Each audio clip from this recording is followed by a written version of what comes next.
One of the biggest things that affects almost every aspect of our lives is our sleep.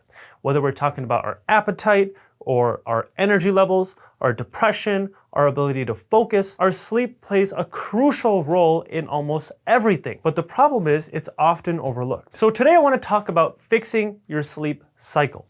And specifically, I'm talking about your circadian rhythm. Your circadian rhythm is your body's internal clock. And this internal clock is what tells you when it's time to go to sleep or when it's time to wake up. So when we fix our sleep schedule and we fix our circadian rhythm, this will also affect our sleep quality and make us sleep a lot better. So the first and one of the easiest and one of the most important things you need to start doing to fix your sleep schedule is to have a routine. So if you're going to work super early every day, you're probably going to sleep early every day. But then on the weekends, if you say, I want to start sleeping in and I'm going to take advantage of this weekend, and now you're going to bed at 4 in the morning and you're waking up at noon, that's not going to be good for your sleep schedule. You have to have a schedule and you have to stick to it.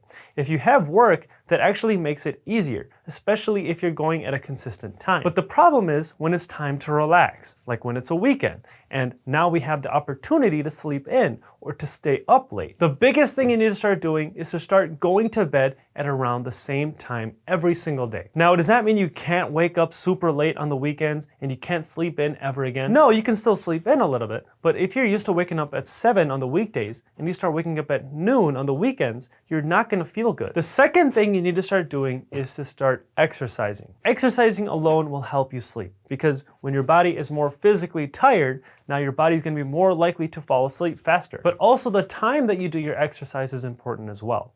You don't wanna exercise right before bed. And the reason is when you work out, your body releases cortisol. So cortisol is this hormone that actually wakes our body up. It's kind of like a stimulant. And the problem with cortisol is it also fights off melatonin.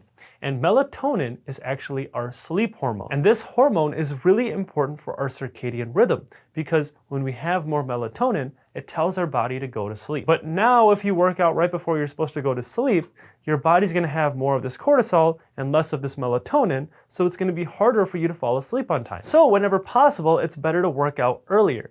Now, does this mean you cannot work out after work or anything like that? No, you can still work out in the evenings, but you don't want to work out at like 11 p.m. or anything like that. Number 3 is you need to have a dark environment when you're going to sleep. What does that mean? It means lights off, TV off, no phone, no laptop. All of that stuff needs to be away from you and off when you're going to sleep. This dark environment is how we're supposed to be sleeping. And also, this dark environment will stimulate more melatonin in our body. And again, this melatonin is our body's sleep hormone. And also, there was a recent study I was looking at.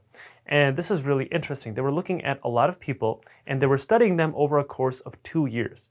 And they found that people who slept with more light around them were actually more likely to become depressed in just those 2 years. So make sure you have a dark room when you're sleeping. But at the same time, when it's time to wake up, you want to be exposed to sunlight, right? Because now that it's time to wake up, your body needs that sunlight to tell you that it's time to wake up and to not produce as much melatonin, which is your body's sleep hormone. Our body relies a lot on these cues from our environment. And the sun is one of the biggest environmental cues that we have. So, quick summary. When it's time to go to sleep, get some darkness. And when it's time to wake up, get some sunlight. Now, the fourth thing you need to start doing is to start sleeping when it's colder. Now, I'm not talking about sleeping in an igloo or anything like that. All you need to do is start turning that thermostat slightly down. The reason for this is when your body goes to sleep, your body temperature naturally goes down a little bit.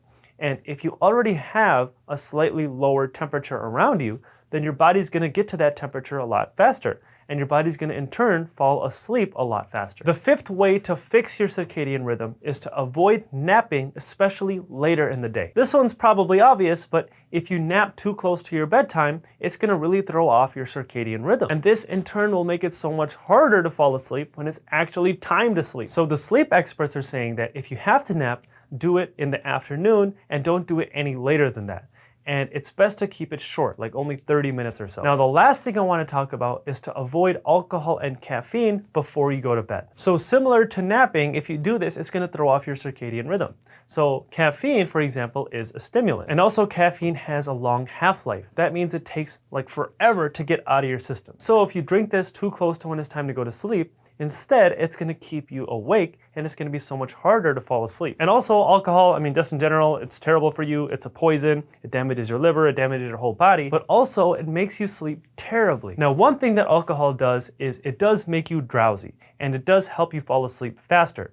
But help is a weird word in this situation because it doesn't really help you sleep. It actually makes you sleep so bad and it does not let you get a lot of that deep sleep or that regenerative sleep so that you still wake up feeling really crappy and really tired. Now that's not just gonna make your sleep cycle terrible, it's also gonna make your sleep in general terrible. Thank you guys for watching. I hope you liked that video and I hope you learned a little bit about your circadian rhythm and your sleep cycles and how you can kind of fix or reset your sleep cycle. If you haven't already, hit that thumbs up button and subscribe to my channel below. I will see you in the next video.